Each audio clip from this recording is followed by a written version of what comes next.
canción esa. Poderoso, me libraste, me salvaste. Jesucristo es el autor de nuestra salvación. Esa canción, me pueden dar las luces si quieren. Esa canción resuena de una manera muy especial en mi corazón. Muchos de ustedes conocen mi historia, pero hace más de 50 años que de una manera soberana Jesucristo intervino en mi vida. Un joven de 20 años, un domingo en la mañana, oyendo una estación de radio de música popular con un pequeño espacio de tiempo cristiano que lo compraban algunos cristianos el domingo por la mañana, y yo escuché algo allí que sacudió mi vida. El Señor estaba interviniendo en mi vida, y ese programa radial que nunca pude recordar con exactitud lo que oí, pero me condujo, me impulsó a buscar una Biblia y ponerme a leer la Biblia, porque yo dije, yo no sé nada acerca de Dios y estoy perdido, estoy muy mal y necesito a Dios en mi vida. Y con ese pensamiento saqué una Biblia de un librero, que todo lo que hacía era estar allí de adorno en aquel librero. Saqué aquella Biblia y me puse a leerla, y al leer la Biblia encontré a Jesucristo como mi Salvador. Encontré y creí en el Señor Jesucristo. Leí el Nuevo Testamento. ¿Por qué empecé a leer el Nuevo Testamento? No lo sé. Sé que la mano de Dios estaba guiándome. 1970 fue eso. Y les cuento esto porque esta mañana quiero que ustedes entiendan el antecedente que hay para hablarles de lo que les voy a hablar en esta mañana. En estos 52 años, aunque debo confesarles que debía de haber leído la Biblia mucho más de lo que la he leído, pero en 52 años he leído la Biblia y la sigo leyendo. Y yo espero que usted lo haga igual. Me convertí en un estudiante de la Biblia. Fui a una escuela bíblica, allí estudié la palabra y bueno, he estado en esta iglesia por muchos años leyendo la Biblia. Estoy convencido de que la Biblia es la palabra revelada de Dios. La Biblia lo dice y yo lo creo. Que toda escritura, dice 2 de Timoteo 3:16, toda escritura es inspirada por Dios y es útil para enseñarnos, para corregirnos, para instruirnos, para redarguirnos en el camino de justicia, a fin de que cada uno de nosotros seamos hombres y mujeres maduros, cabales, preparados para poder vivir en esta vida que Dios nos ha permitido vivir y lo que nos queda de vida. La palabra de Dios, óigame bien, la palabra de Dios es lámpara para nuestros pies, para los míos y para los tuyos. Es luz para nuestro caminar. Sin la palabra de Dios no hay lámpara ni hay luz para iluminar tu camino. El único camino que hay bien claro, bien iluminado, es el camino del Señor. Y espero que me encantaría que como resultado de usted estar aquí hoy, que usted diga, voy a leer la Biblia, en serio. Voy a ser un lector asiduo de la palabra de Dios. No hay mayor bendición y no hay cosa como amar la lectura de la Biblia. El rey David dijo en el Salmo 119:97, hablando con el Señor, cuánto amo yo tu ley. Todo el día yo medito en ella. Qué bendición poder imitar al rey David. Les cuento esto. 52 años leyendo la Biblia. Les tengo que decir que las cosas que yo veo en el mundo que nos rodea, lo que yo veo siempre lo asocio a lo que he leído en la Biblia. Cualquier cosa que yo oigo, trato de buscarle una explicación bíblica. Así es como yo funciono por los años que llevo leyendo la palabra de Dios y creyendo que aquí están las respuestas a todos los problemas de la vida. Es más, creo yo tanto en la Biblia, que las profecías bíblicas, lo que el Señor y los profetas han escrito, hablaron y está revelado en la palabra acerca de lo que iba a pasar en el mundo.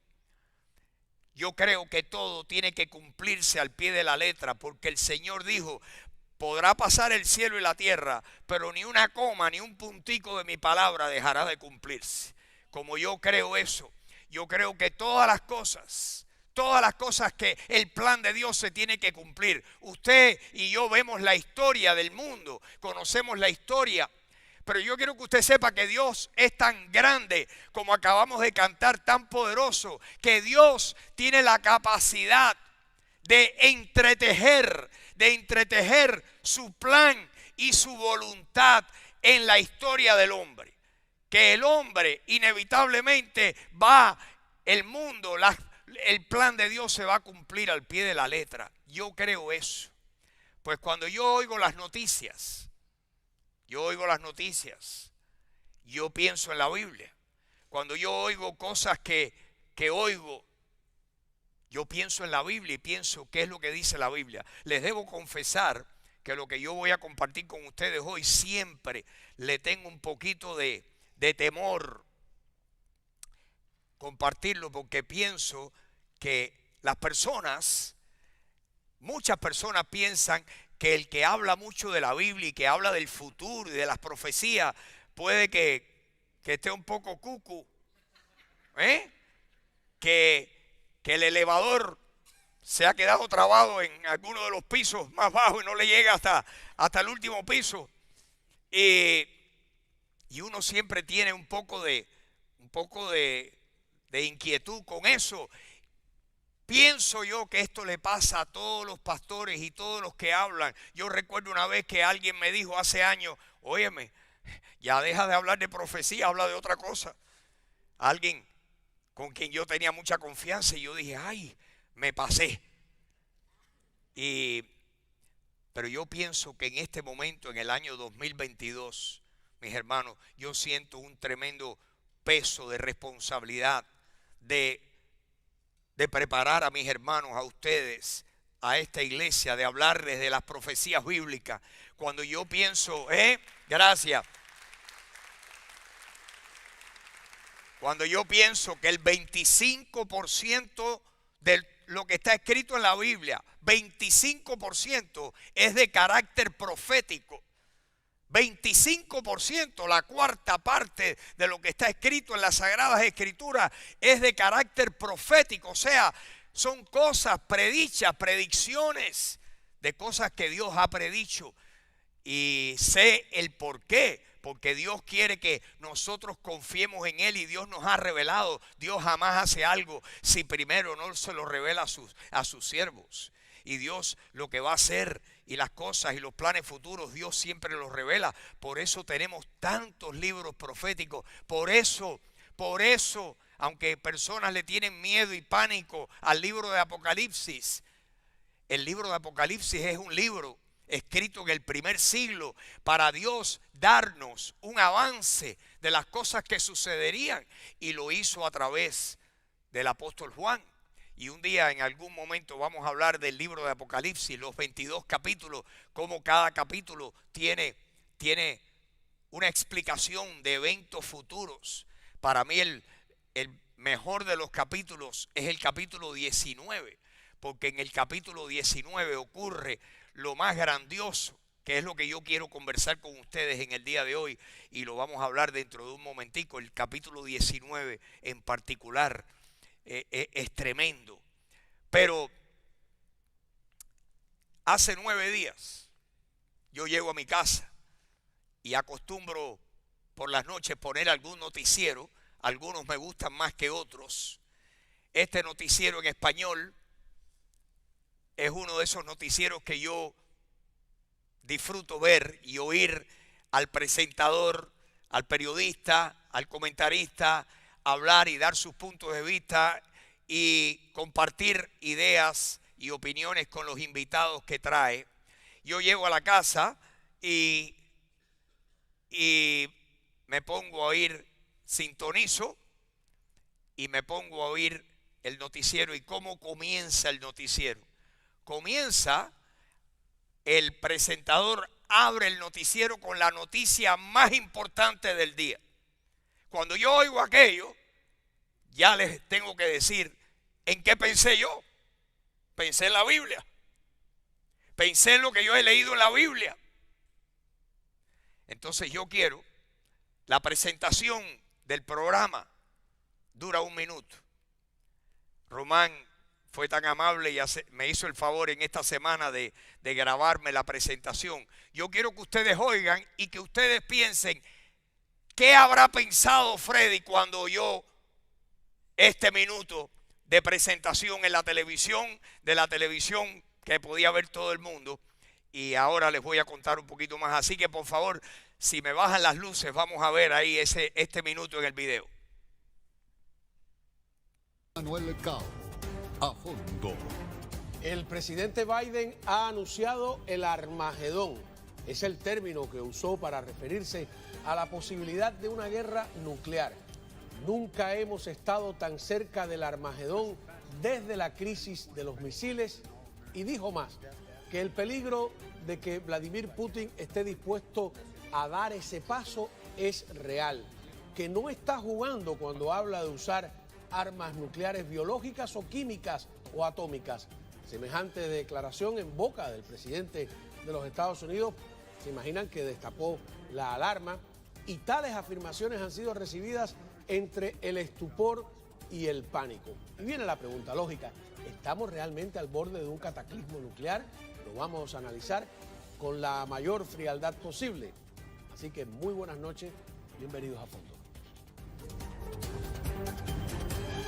¿Qué habré pensado yo? Pensé en eso. Pensé en que yo he leído en la Biblia muchas veces, en muchos lugares, pero en muchos, que la Biblia predice que Jesucristo regresará a la tierra. No sin antes haber grandes problemas, grandes fenómenos apocalípticos en el mundo, pero el final es que Jesucristo va a regresar. Y cuando yo oigo un cataclismo nuclear, Putin amenazando que si es necesario utiliza armas nucleares, y que no solamente contra Ucrania, sino contra los aliados de Ucrania, Europa occidental, Estados Unidos. Y yo oigo eso y yo digo, esto me suena al libro de Apocalipsis, esto me huele a Mateo 24. ¿Será esto la antesala, el anticipo de lo que yo he leído tantas veces y he visto? Me vino un versículo a la mente que se los quiero compartir, y otros que les quiero compartir. Filipenses capítulo 4, versículo 5. Quiero que lo vean. Esto es para ti, para mí esta mañana. Cuando Pablo, inspirado por el Espíritu Santo, escribe el libro a los filipenses, eran cristianos como tú y como yo, que vivían en una ciudad que era una colonia romana, que la ciudad se llamaba Filipos. Y Pablo le escribe un libro muy corto, una carta muy corta, una epístola, y les dice en el capítulo 4, versículo 5, le dice: Filipenses, la gentileza de ustedes, le dice muchas cosas. Yo voy a abreviar y voy a escoger nada más que unos puntos que tienen que ver con mi tema esta mañana, pero vale la pena leerse los 4 capítulos de Filipenses. Por favor, léaselo. En el versículo 5 le dice Pablo a los filipenses: hermanos, que la gentileza de ustedes, que la bondad de ustedes sea conocida de todos los hombres. Pero luego le pone una coletilla tremenda. Miren lo que dice. 4 palabritas. El Señor está, ¿cómo? Y usted dirá, cerca, pero eso fue escrito en el primer siglo de la era cristiana. Claro, es que nosotros tenemos que entender que desde el momento en que el Señor murió y resucitó, comenzaron lo que nosotros conocemos como los postreros días. Los postreros días llevan dando vuelta en el mundo 21 siglos. Pero Freddy, ¿por qué tanto tiempo? El Señor no retarda su promesa de regresar. Es que el Señor está siendo paciente para con todos los hombres, no queriendo que ninguno perezca, sino que todos los hombres, antes que Él regrese, procedan al arrepentimiento. Dice 2 de Pedro, capítulo 3. No es que el Señor se ha demorado o que esto no es cierto, es que el Señor tiene un plan que tiene X cantidad de tiempo, pero lo cierto es que todos los cristianos, mis queridos hermanos, desde que Jesucristo murió y resucitó, y el Señor Jesucristo fundó lo que hoy en día conocemos como la iglesia. La iglesia es una entidad, es un organismo fundado por el Señor ahora en el Nuevo Testamento. En el Antiguo Testamento existía la nación de Israel, el pueblo de Israel, pero en el Nuevo Testamento existe la iglesia. ¿Por quién está compuesta la iglesia? En el Antiguo Testamento el pueblo de Dios consistía principalmente, predominantemente, nada más que de los descendientes de Abraham y de algún que otro prosélito. Pero en el Nuevo Testamento, como el pueblo de Abraham, de donde vino Jesucristo humanamente, como dice nuestra Biblia en Juan capítulo 1, que Jesucristo vino a los suyos, pero los suyos no le recibieron. El Señor abrió la puerta y dijo, bueno, pues ahora la invitación es para todo aquel que quiera. Y la Biblia dice que el Señor ha llenado esta nueva entidad, este nuevo organismo que se llama la iglesia. La iglesia la fundó Jesucristo. Le dijo a Pedro, tú eres Pedro, pero sobre esta roca, esta piedra, yo edificaré mi iglesia. Primera vez que la palabra iglesia aparece en la Biblia es en Mateo 16, 18. Sobre esta roca yo edificaré mi iglesia y las puertas del Hades no prevalecerán contra su ofensiva y su ataque. Nosotros, tú y yo, somos parte de alguna nacionalidad. El Señor dice que a todos los que lo han recibido, de toda lengua, pueblo, tribu, nación, le has dado entrada. Y el Señor ha formado ahora su iglesia. El pueblo de Israel se le conocía en el libro de Oseas como la esposa infiel de Jehová. La esposa infiel de Jehová. Usted lo puede leer en el libro de Oseas. Pero ¿cómo se le llama a la iglesia? La novia del Cordero, la novia de Jesucristo. Nosotros somos la novia y un día nos vamos a casar con el Señor. Un día cuando estemos con el Señor vamos a tener lo que la Biblia le llama las bodas del Cordero, donde el Cordero se va a casar con su pueblo y vamos a estar unidos a Él para siempre. Por eso el matrimonio es un simbolismo místico entre la unión que hay entre Jesucristo y su pueblo. La iglesia, el cuerpo de Cristo. Y el Señor nos dice a nosotros que somos su iglesia y el Señor nos ha revelado las cosas que vienen. Y el Señor ha dicho que Él está cerca. Pero les quiero mostrar algo más. Si usted estaba con nosotros aquí la semana pasada, hablamos de un pasaje en Mateo capítulo 24 y en Mateo capítulo 25. He sacado unos breves versículos para recordarle y ubicarle de qué estamos hablando en esta mañana. Así que el Señor está cerca, le dice Pablo a los creyentes, el Señor está cerca. Los cristianos desde el siglo I están esperando el encuentro con el Señor. Mi pregunta para ti esta mañana es si tú lo estás esperando. O si tú estás diciendo, sola vaya, que no venga ahora. Que todavía quiero estar aquí, que tengo muchas cosas que hacer y esto está muy sabroso aquí. No hay nada comparado con estar con el Señor. Nada se compara con estar con Cristo. Nada. Aunque tu vida esté llena de muchas bendiciones, no hay bendición como la bendición de estar al lado de Cristo. Por eso el compositor de aquel viejo himno compuso y dijo, yo solo espero ese día cuando Cristo volverá. Afán y todo trabajo para mí terminarán. Cuando Cristo venga, a su reino me llevará. Y ahí vamos a estar los creyentes, ahí vamos a estar con el Señor. Para siempre estaremos con el Señor. Pero el Señor viene a la tierra y viene a juzgar. Viene a implantar su reino. Él es poderoso y viene a implantar su reino. Y todos los que se han burlado, los que lo han ignorado, los que lo han echado a un lado, los que han negado su existencia, los que han negado su veracidad, todos, dice la Biblia que le darán cuenta y tendrán que doblar rodillas y decir: Jesucristo es el Rey de Reyes y Señor de Señores. ¿Qué le parece? Todos.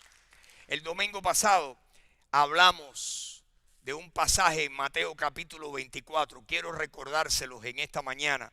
Quiero que ustedes vean, hablando acerca de esto, el Señor quiso aclararle. Los discípulos le preguntaron, dice que se reunieron con él, le preguntaron: Señor, dice que estaban en el monte de los olivos, se le acercaron los discípulos y le dijeron: Señor, dinos, ¿cuándo serán estas cosas de las que tú hablas? ¿Qué señal habrá de qué? ¿De tu qué? De tu venida y del fin del siglo. ¿Qué va a pasar en el futuro? ¿Cómo van a ser las cosas? ¿Cuál es el orden de las cosas que van a ocurrir en el futuro? Pero ¿qué señal va a haber de tu venida? En otras palabras, ellos querían que el Señor le dijera cuándo es que Él viene. Y el Señor les dijo: no, a ustedes no les toca saber el día y la hora, pero yo les doy indicadores. ¿Me oyeron?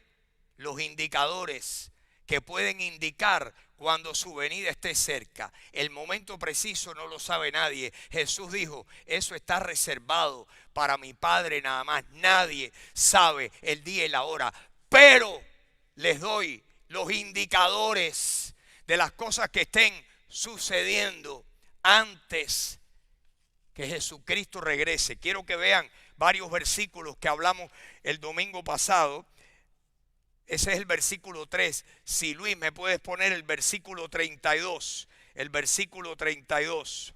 Les dice: quiero darles una parábola. La parábola de la higuera, el árbol de higo. La parábola es la siguiente. Jesucristo les dice: ¿cómo pueden saber ustedes cuándo es la estación del año conocida como el verano? Allá en Israel, en el Medio Oriente.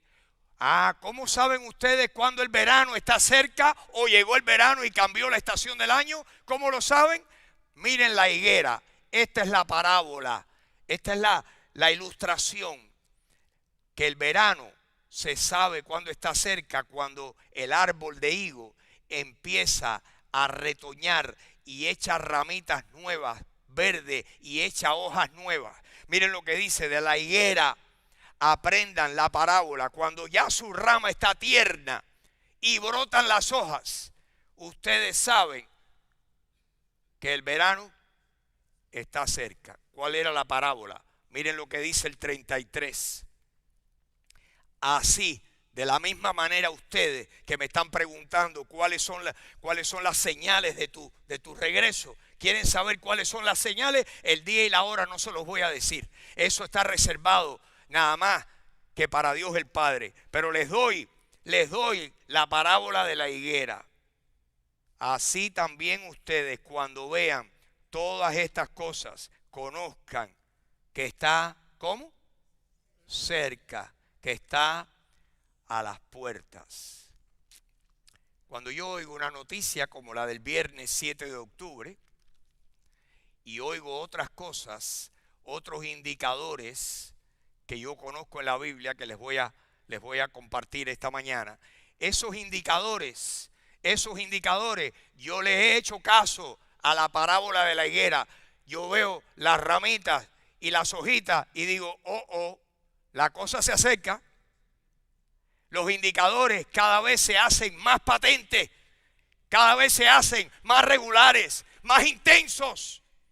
Les voy a hablar de los indicadores dentro de un momento. Quiero que vean otros versículos. Si me das ahí el próximo versículo, el 37. Sin embargo, para la mayoría de las personas, le dice el Señor a sus discípulos, la mayoría de las personas que viven en el mundo en que ustedes están viviendo, la vida va a ser parecida a la vida de las personas que vivían en los tiempos de Noé. El Señor les dice, no vayan a creer ustedes que todo el mundo va a creer eso. ¿Qué hizo la gente en los días de Noé? Noé se pasó 120 años diciendo, Dios me ha dicho que viene un diluvio. ¿Y qué hacía la gente?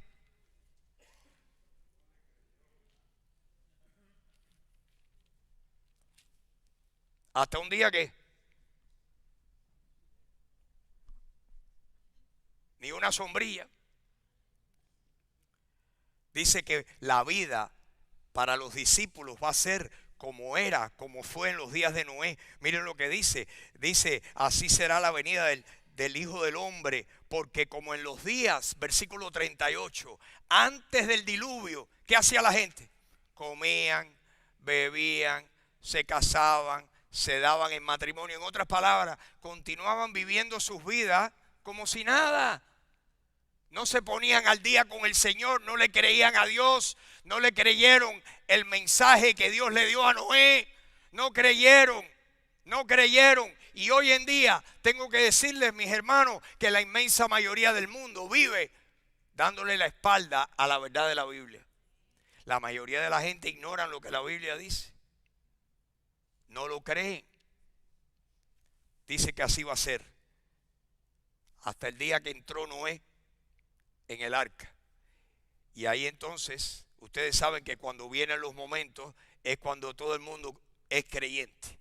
Pero ya era muy tarde, como les hablé el domingo pasado. Pero estamos hablando ahora para nosotros que sí creemos eso. Miren lo que el Señor Jesucristo le dice a sus discípulos. Por favor, dame el versículo 42. El versículo 42. Les dice a los discípulos, ustedes que están aquí oyéndome, le dice el Señor a los que estaban allí en el jardín, en el huerto de los olivos, ustedes ¿qué tienen que hacer? Velar, porque ustedes no saben la hora cero. Ustedes no saben la hora precisa. Lo que ustedes tienen que hacer no es vivir como los que viven a su alrededor. Olvídense de eso. Vivan ustedes velando. Luego dice más adelante que debemos vivir preparados. Debemos prepararnos. Debemos velar. Debemos prepararnos, mis hermanos. Porque este día vendrá. Quiera Dios que no haya una confrontación nuclear. Quiera Dios que no la haya. Quiera Dios que Putin no deje caer una bomba atómica en Ucrania ni en ningún otro lugar. Quiera Dios.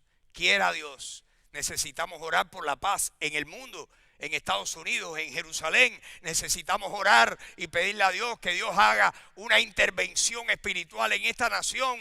Que esta nación jamás deje de apoyar al pueblo de Israel. Porque el no apoyar al pueblo de Israel sería desastroso. Porque el Señor ha dicho en su palabra que Él bendice a los que bendicen a Israel. Es más, déjenme hablarles un momentico de los indicadores que yo he leído en la Biblia. ¿Cuáles son los indicadores que yo le aplico la parábola de la higuera? Los indicadores son los siguientes. Primero, los indicadores en la política mundial. Cuando yo oigo noticias como esta y cuando oigo de los aliados de Rusia como Irán, como otros países del Medio Oriente, yo pienso en lo que yo he leído en la Biblia, los indicadores de la política mundial. ¿Qué más pienso? Pienso en los indicadores de la nación de Israel.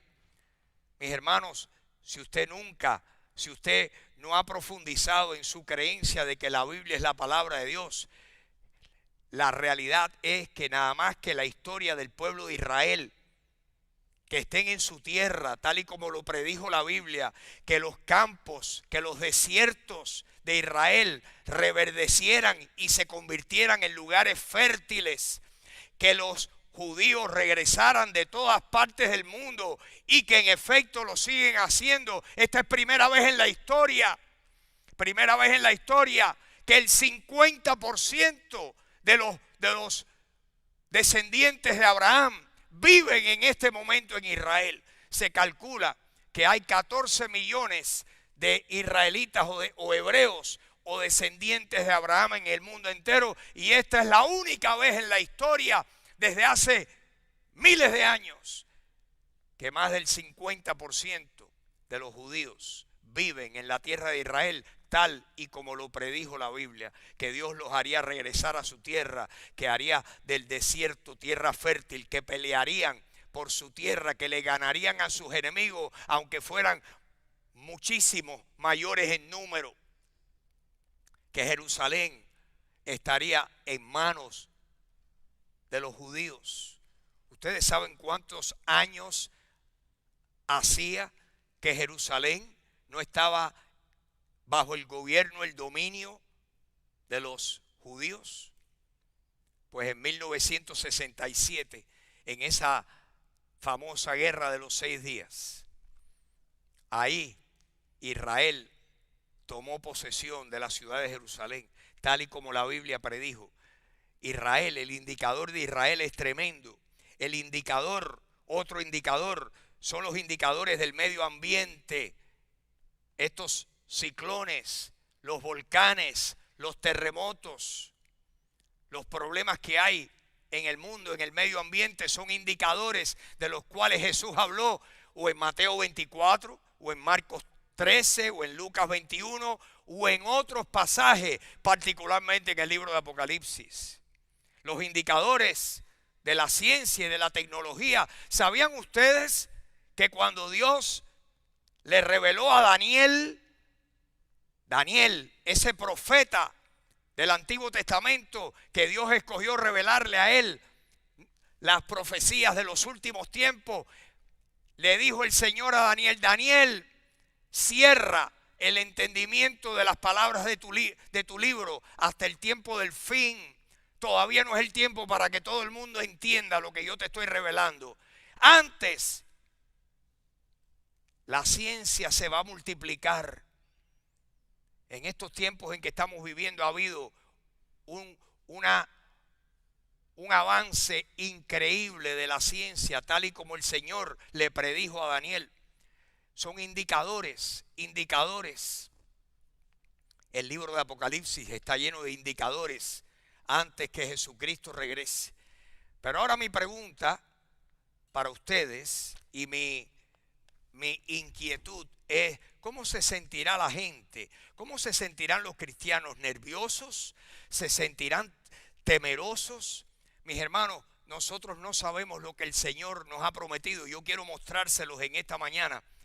Antes que esto pase, el Señor nos ha hecho una promesa que se encuentra nada más que en el Nuevo Testamento. Nunca antes el Señor había revelado lo que yo les voy a mostrar a ustedes en esta mañana, que se encuentra en las páginas del Nuevo Testamento.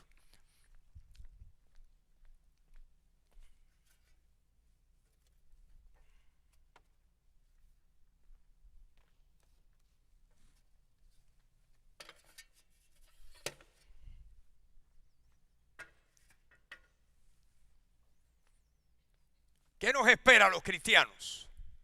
¿Qué le espera a usted si usted es cristiano? Nos espera esto. Tengan paciencia que se los voy a mostrar en la Biblia. Nos espera lo que la Biblia le llama nuestro encuentro. La iglesia se va a encontrar con el Señor en el levantamiento. Déjenme mostrárselos en la Biblia. En Primera de Tesalonicenses, Luis, si me puedes dar Primera de Tesalonicenses capítulo 4. ¿Qué dice el Señor en Tesalonicenses capítulo 4? Ahí el Señor le dice a los hermanos en Tesalónica, a través de Pablo: mis hermanos, si ustedes han perdido seres queridos que han muerto ahora, motivo como resultado de la persecución o de una enfermedad. No quiero que ustedes se entristezcan como las personas que no tienen esperanza. Si se murieron siendo creyentes, están con el Señor en el cielo.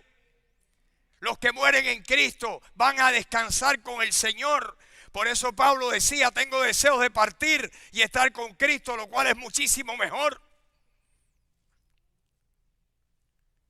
Pero en Primera de Tesalonicenses, capítulo 4, versículo 16, miren lo que dice. Dice así, dice que el Señor mismo, con voz de mando, con trompeta de Dios, con voz de arcángel y con trompeta de Dios, descenderá del cielo. ¿Qué es lo primero que va a pasar? Los muertos en Cristo resucitarán primero.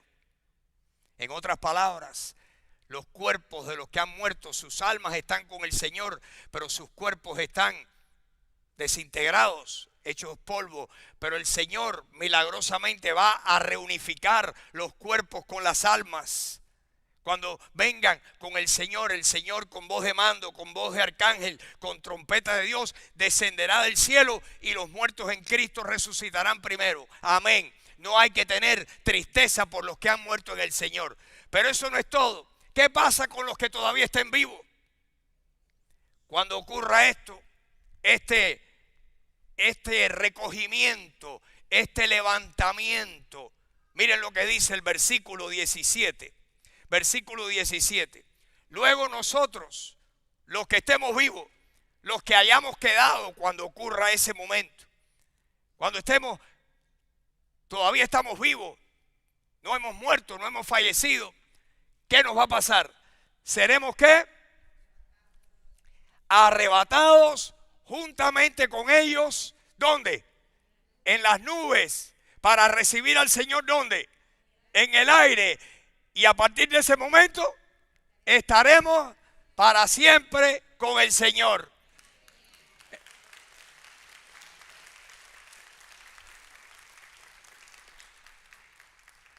¿A quién estás esperando tú? ¿A Caballero Rivero Funeral Homes? ¿O al Señor Jesucristo que te va a llevar? Yo no estoy esperando al enterrador, estoy esperando al desenterrador. El que nos desentierra si estamos muertos y nos transforma y nos arrebata. Y no con el arrebato que algunos de ustedes me han pensado o piensan. El arrebato, este sí va a ser tremendo arrebato. Cuando nos encontremos con el Señor en las nubes y estemos para siempre con el Señor. Mis hermanos, los cristianos estamos esperando nuestro encuentro con el Señor Jesucristo. La iglesia va a ser reunida con el Señor Jesucristo en las nubes para estar para siempre con el Señor. ¿Qué va a pasar después? Bueno, van a pasar muchas cosas. Las bodas del Cordero, habla Apocalipsis, que nos vamos a casar con el Cordero. El juicio del tribunal de Cristo, donde el Señor va a repartirle recompensas a los creyentes. Muchas cosas van a pasar. Y mis hermanos, después, el Señor Jesucristo viene y pone sus pies sobre la tierra. Y viene aquí a poner a todas las naciones delante de Él y las va a juzgar. Pero mis hermanos, yo no estoy esperando tribulación. Yo estoy esperando salvación, liberación. ¿Y tú? Quiero mostrarles unos versículos. Filipenses capítulo 3. Filipenses capítulo 3. Miren lo que dice Filipenses capítulo 3. Dice así. Dice, versículo 20. Hablando de nosotros los cristianos. Nuestra ciudadanía está ¿dónde? Está en los cielos. ¿De dónde también que estamos? Esperando ¿a quién? Al Salvador, al Señor Jesucristo. ¿A quién estamos esperando? Nuestra ciudadanía ya no está aquí. Los cristianos somos ciudadanos del cielo ahora. Somos ciudadanos. El Señor nos dio la ciudadanía gracias a Jesucristo. Gracias al Señor. Miren que la gente se pone felices cuando le dan la ciudadanía de USA. Yo no veo a nadie triste cuando salen de jurar bandera allí. ¡Ay, qué bueno! Mandan fotografías. ¿Usted se imagina cómo debemos sentirnos los cristianos cuando podemos decir, el Señor me ha dado ciudadanía? ¿Qué dice la palabra? Nuestra ciudadanía está en los cielos, de donde también esperamos al Salvador, al Señor Jesucristo. Pero miren lo que dice el próximo versículo. ¿Esto es lo que está esperando usted? Esto es lo que estoy esperando yo. El cual, el Señor Jesucristo, transformará, ¿qué cosa? El cuerpo de la humillación nuestra. ¿Qué va a hacer el Señor? Transformar esta humanidad. El Señor transformará el cuerpo de la humillación nuestra para que sea, ¿qué? Semejante al cuerpo de ¿quién? Al cuerpo de la gloria suya. ¿A quién te vas a parecer tú? A Jesús. ¿Qué clase de cuerpo vamos a tener? Uno parecido al de Jesús. ¿Cómo lo sabemos? Porque la Biblia dice que nosotros, que ahora ya somos hijos de Dios, pero que aún, dice primera de Juan 3, amados, ahora somos hijos de Dios, pero aún no se ha manifestado lo que hemos de ser, pero sabemos que cuando Él se manifieste, seremos semejantes a Él, porque le veremos tal como Él es. Seremos semejantes a Él. ¿A quién te vas a parecer tú? A Jesús. Es Jesús. Eso no es motivo de estar triste o de estar preocupado. Esto es motivo de gozo. La Biblia dice en el libro de Tito, capítulo 2, versículo 13, que nosotros los cristianos estamos aguardando. ¿Qué quiere decir eso? Esperando la venida de nuestro gran Dios y Salvador Jesucristo. ¿Qué estamos aguardando? La venida, nuestro encuentro con el Señor. El Señor está cerca. Los indicadores están aquí. Mis hermanos, ¿qué tenemos que hacer? ¿Qué tenemos que hacer? Primero, velar. ¿Qué debemos hacer? Velar, estar alertas. Estar alertas. ¿Qué dice la Biblia en cuanto a las vírgenes? 10 vírgenes con aceite, o sea, con combustible en sus lámparas. 5 mantenían sus lámparas llenas. 5 se quedaron extraviadas. Nosotros debemos ser como las vírgenes cuyas lámparas están llenas. Alertas, primero alertas y segundo, preparados. ¿Cómo nos preparamos? Haciendo lo que esté a nuestro alcance hacer. Leyendo la palabra, acercándonos a Dios. Haciéndole caso, pidiéndole que nos ayude a obedecerle, a seguir sus instrucciones. Eso es lo que quiere decir prepararnos. Mis hermanos, yo quiero que ustedes se vayan de aquí hoy animados. Que nuestro encuentro con el Señor va a ser glorioso. Nuestro encuentro con el Señor va a ser tremendo. Va a ser tremendo. Nosotros vamos a estar con Él donde sea que Él esté. Ay, Freddy, pero tú no sabes lo que estoy pasando. Claro, en este mar de lágrimas todos pasamos problemas, preocupaciones. Todos tenemos inquietudes, todos tenemos temores. Alguien vino esta mañana y me dijo, me hicieron una prueba y la prueba dio alta la posibilidad de que tengo cáncer. Y yo lo abracé y le dije, tú sabes que tu vida está en las manos del Señor. La Biblia dice que si vivimos para el Señor vivimos. Y que si morimos para el Señor morimos. Así que ya sea que vivamos o que muramos, del Señor somos. ¿Cuántos saben que son del Señor?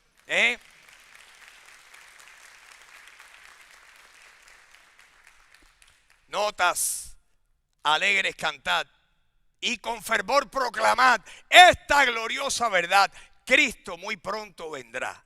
Viene otra vez, tal vez al amanecer o tal vez al anochecer. Viene otra vez, día glorioso será para mí cuando al mundo Jesús venga otra vez. Amén. Y esta mañana, si tú estás aquí, amén. Amén. Yo le doy un aplauso al Señor. Viene otra vez. Viene otra vez. Viene otra vez. No es tiempo para tener miedo, preocupación, incertidumbre. Nuestro Dios está en control de la situación. Este mundo, desafortunadamente, está en las manos del maligno. Pero créanme que el maligno, al final de cuentas, le da cuenta al Dios Todopoderoso de todos sus hechos. Apocalipsis nos habla que el diablo será juzgado y condenado y lanzado al lago de fuego y azufre. El diablo pierde. Nosotros estamos en el equipo del ganador, mis hermanos. Nosotros estamos en el equipo del ganador. Qué bueno.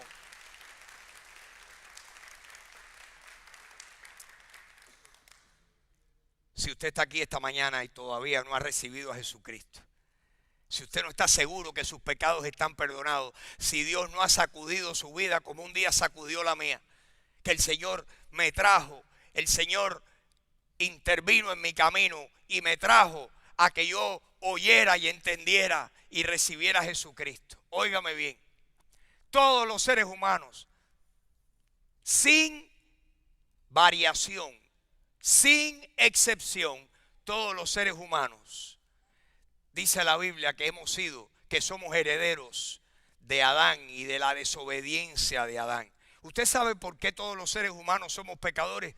Porque nosotros, debido a la desobediencia de Adán, la Biblia dice en Romanos capítulo 5 que el pecado y la muerte entraron al mundo por medio de la desobediencia de un hombre. ¿Por qué somos pecadores? Porque el padre de la familia humana desobedeció a Dios y perdió su inocencia y perdió la bendición que tenía. Y todos los seres humanos nacemos y heredamos la muerte. Todos somos desafortunadamente herederos de Adán. Tú y yo y todos. Sin embargo, la Biblia dice que hay otro hombre que es el postrer Adán. El postrer Adán le llama Romanos 5. El primer Adán desobedeció y la muerte entró a la raza humana. Por la desobediencia de un hombre entró el pecado y la muerte, porque todos hemos pecado. Pero ahora, por la obediencia de uno, todos tenemos acceso a recibir el perdón, la justificación y la vida eterna. Y ese uno se llama Jesús. Señor, no es porque tú o yo nos ganamos la justificación, es que Jesucristo fue justo, perfectamente justo. Y gracias a su justicia, nosotros, si lo recibimos como nuestro Salvador, el Señor le dice al Padre: Padre, a este le voy a imputar, le voy a poner a su cuenta la justicia mía, porque ha creído en mí y ha creído en ti. Otórgale la justificación y el perdón por la muerte y la resurrección que yo hice por él. Y por medio de Jesucristo, tú y yo recibimos la vida eterna. En Adán tenemos muerte, en Cristo tenemos vida. Y yo te quiero preguntar, el que tú eres heredero de Adán es inevitable. Tú estás aquí, eres ser humano. Pero la pregunta es, si tú eres heredero de Jesús, tienes que abrir tu corazón como un día hice yo y le dije: Señor, estoy perdido. Señor, yo necesito encontrarte. Yo necesito el perdón que tú ofreces. Jesucristo, yo te recibo como mi Salvador. ¿Y qué dice la Biblia? Que todos los que lo reciben, a los que creen en su nombre, Él les da la potestad de ser hechos hijos de Dios. ¿Lo has hecho tú? ¿Has recibido tú a Jesucristo? ¿Le has dicho que tú que sí a Jesucristo en tu corazón? Si lo has hecho, ¿sabes lo que te espera? Si estás vivo. Y si no, la Biblia dice que el día que nos toque partir de este mundo, dice, estaremos ausentes del cuerpo, pero presentes al Señor. ¿Quieres estar presente al Señor? Recibe a Jesucristo. Vamos a tener un momento de oración. Les pido que se pongan de pie. Vamos a terminar esta reunión.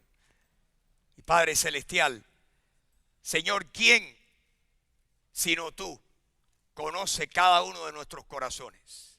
¿Quién, Señor, sabe lo que hay dentro de cada uno de nosotros. Señor, yo te pido que tú te pasees hoy por este lugar. Si hay alguna persona aquí, Señor, que entró aquí y no estaba seguro o segura de que Jesucristo era su Salvador. Señor, probablemente mis palabras no han sido lo suficientemente claras o convincentes. Pero Señor, tu Espíritu sí es convincente. Y yo te pido que en este momento tu Espíritu Santo convenza a esa persona, si es que hay alguna aquí, Señor, convéncele de que él o ella necesitan perdón y que el único que puede perdonar sus pecados es tu Hijo Jesús. Señor Jesucristo, fue Pedro quien dijo que de ti daban testimonio todos los profetas, que todos los que creyeran en ti, Señor Jesús, recibirían perdón de pecados por tu nombre. Señor, yo te pido esta mañana que si hay alguien que necesita el perdón de pecados que tú ofreces, mi amigo, si ese eres tú o mi amiga, en este momento habla con el Señor ahí en tu fuero interno. El Señor está oyendo lo que tú le estás diciendo en tu corazón. Dile: Jesús, yo creo que tú eres el Señor. Y yo creo que tú moriste por mí y resucitaste y pagaste mis pecados. Y yo en este momento te recibo, te abro mi corazón y creo en ti. Dame vida eterna. Dile: Jesús, dame vida eterna en este momento, dame vida eterna. Entra en mi espíritu y dame vida eterna. Jesús dijo: de cierto os digo, el que cree en mí tiene vida eterna. Jesús dijo: el que tenga sed, venga a mí y beba gratuitamente del agua que yo doy. El que cree en mí, como dice la Escritura, de su interior correrán ríos de agua viva. Esto dijo del Espíritu Santo que habrían de recibir los que creyeran en él. Yo te pido que tú lo recibas en este momento. El que en él cree no es condenado, pero el que no cree ya ha sido condenado porque no ha creído en el nombre del unigénito Hijo de Dios. Señor, esta mañana, además de compartir el mensaje del cual nunca nos cansaremos de hablar, que Jesús y su muerte en la cruz es el único motivo de nuestra salvación. Pero Señor, te damos gracias que tú has prometido que vamos a estar contigo. Que si creemos en ti, tú nos dijiste: no se turbe vuestro corazón. Ustedes creen en Dios, crean también en mí. En la casa de mi Padre hay muchas moradas. Si no fuera así, yo se los hubiera dicho. Voy pues a preparar lugar para ustedes. Y si me fuere y les prepararé lugar, vendré otra vez y les tomaré a mí mismo, para que donde yo estoy, ustedes también estén. Y Señor, esta mañana tenemos la promesa tuya, que si hemos creído en ti, tú has ido a preparar lugar para nosotros y que vas a venir y nos vas a tomar para que donde tú estés, nosotros estemos ahí contigo. ¿Cuántos tienen claro esa promesa en sus corazones en esta mañana? ¿Cuántos le dicen gracias a Dios? Gracias, Señor, gracias que yo he creído en ti. Gracias, Señor, que donde tú estás, ahí voy a estar y yo al lado tuyo. Señor, en el mundo tendremos quizás aflicción. Poca, un poco más, mucha. Señor, no tenemos control de eso. Pero lo que sí tenemos claro es que vamos a estar contigo para siempre. Y esa es la esperanza que nos mantiene vivos. Esa es la esperanza que nos mantiene avivados.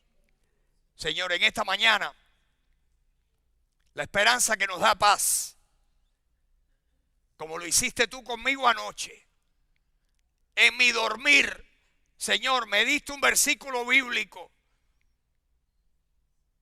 Y mis hermanos, Dios es poderoso, la palabra tiene un poder tremendo. Dice Isaías 26:3, tú guardarás en completa paz a aquel cuyos pensamientos en ti perseveran, porque en ti ha confiado. Los que estén falta de paz aquí, los que estén falta de sosiego, los que tengan un problema con un hijo, con una enfermedad, con un problema migratorio, con dinero, con lo que sea, Dios tiene el poder de superar esa inquietud, esa preocupación y darnos completa paz si nosotros mantenemos nuestros pensamientos fijados en el Señor. Isaías 26:3, tú guardarás en completa paz a aquel cuyos pensamientos en ti perseveran, porque en ti ha confiado. ¿Cuántos confían en el Señor hoy?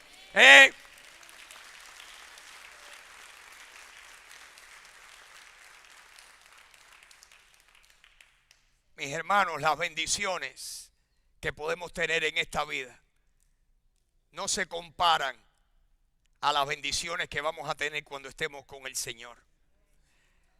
Esta vida, con sus cosas buenas y sus tantas malas, este mundo pasará, pero quien no pasa es el Señor. Y Él dice que nosotros, si lo recibimos, tampoco vamos a pasar.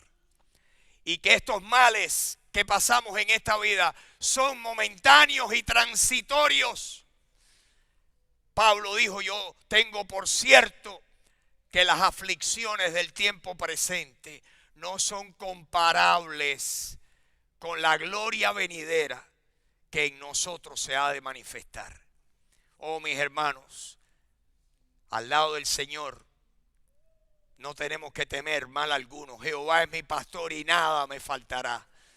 El bien y la misericordia me seguirán todos los días de mi vida. Aunque ande en valle de sombra de muerte, no temeré mal alguno, porque tú estarás conmigo. El bien y la misericordia van conmigo, y en la casa de Jehová moraré por largos días. Amén. ¿Cuántos dicen amén a eso?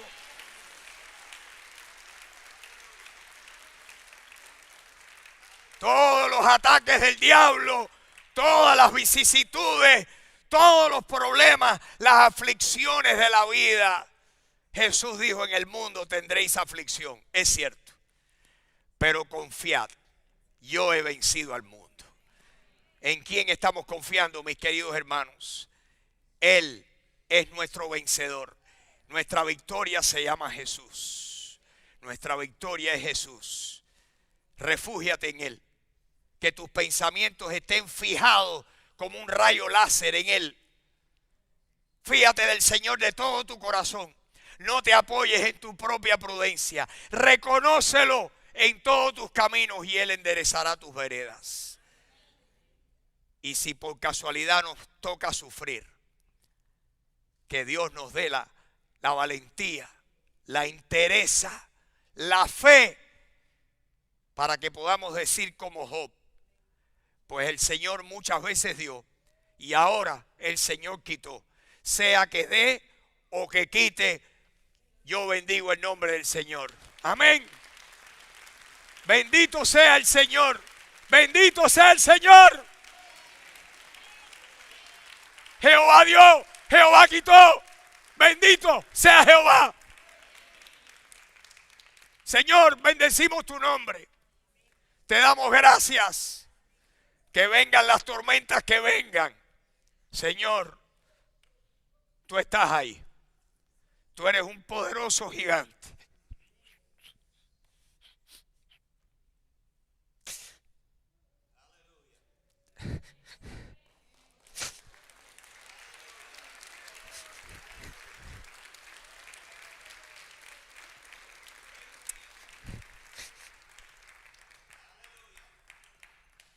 Señor, queremos confiar en ti.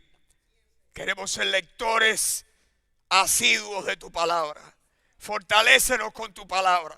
Tu palabra transforma. Señor, tu palabra transforma. Que no nos conformemos a un ratico, a un servicio de 45 minutos. Oh Señor, haznos a todos los que estamos aquí lectores de tu palabra. La Biblia tenemos que leerla, creerla y obedecerla. Ayúdanos, Señor, ayúdanos. Ayúdanos, Señor. Ayúdanos a cada uno de los que estamos aquí. Queremos ser hacedores de la palabra y no solamente oidores. Ayúdanos, Dios. Ayúdanos. ¿Cuántos le piden ayuda al Señor hoy? Que pedimos auxilio y ayuda. Y que el Señor nos bendiga y que bendiga a nuestras familias, nuestros hijos. Señor, que los toques. Tócalos, Señor, tócalos. Toca a los hijos de mis hermanos, a los míos, a mis nietos, tócalos como me tocaste a mí un día. Señor, para ti no hay nada imposible. Sé tú el gran interventor en la vida de nuestra familia, Señor. Te lo pedimos. Y cuando lo hagas, Señor, y a medida que lo vayas haciendo, todos los días, te vamos a dar gracias. Te vamos a dar la gloria y la honra, toda te la vamos a dar a ti.